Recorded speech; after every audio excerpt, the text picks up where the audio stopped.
नमस्कार.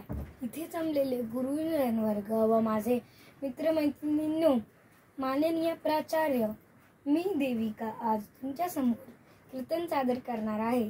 तर आजचा आपला विषय आहे पसायदान.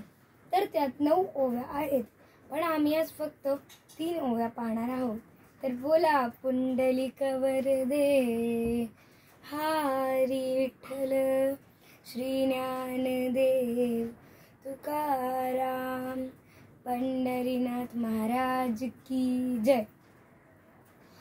ज्ञानेश्वरांनी लोककल्याणासाठी ज्ञानेश्वरी मराठी भाषेत लिहिली होती आणि त्यांचं लेखन पूर्ण झाल्यावर त्यांनी देवाकडे प्रसाद मागितले होते, म्हणजेच पसायदान मागितले.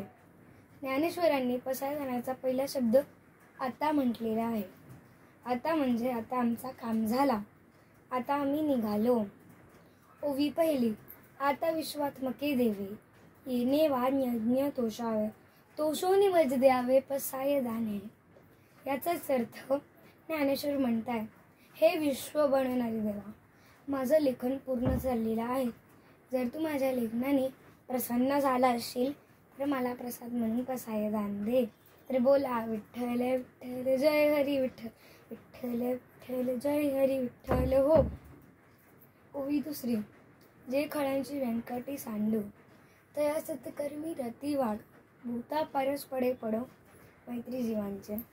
याचाच अर्थ ज्ञानेश्वर म्हणतात, वाईट लोकांच्या मनातून वाईट विचार काढ आणि चांगले विचार वाढू दे.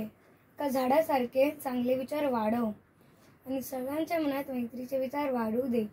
तर बोला विठ्ठल विठ्ठल जय हरी विठ्ठल, विठ्ठल विठ्ठल जय हरी विठ्ठल हो. ओवी तिसरी. दुरितांचे तिने जावो, विश्वस्व धर्म सूर्य पाहो, तो जे वांशील तो ते लाहो, प्राणी जात. म्हणजे काय हे माऊलींचं मनाचं मोठेपण. ज्याला ज्याला जे हवंय त्याला ते भेटू दे. आपल्याकडे आहे का एवढं मनाचं मोठेपण? मी तुम्हाला एक गोष्ट सांगते. एकदा एका माणसावर देव प्रसन्न झाले आणि म्हणाले, सांग काय पाहिजे तुला. माणूस म्हणला, मला एक गाडी दे. देव म्हणाले, तुला 1 देईन, पण तुझ्या शेजारच्याला 2 देईन. माणूस म्हणाला, नको नको, मला गाडी नको, माझा 1 डोळा जाऊ दे, त्याच्याने शेजारच्याचे 2 डोळे जाईन. हे आहे का माणसाचं मनाचं मोठेपण? आपण काय म्हणतो, आपण दुसऱ्यासाठी मागू शकत नाही तर देणं फार दूरच आहे. संत तुकारामांनी त्यांचे सगळे जमिनीचे कागद नदीमध्ये वाहून टाकले होते, त्याच्याने शेतकऱ्यांचे कर्ज माफ झाले. याला म्हणतात मनाचं मोठेपण. तर बोला विठ्ठल विठ्ठल जय हरी विठ्ठल, विठ्ठल विठ्ठल जय हरी विठ्ठल हो.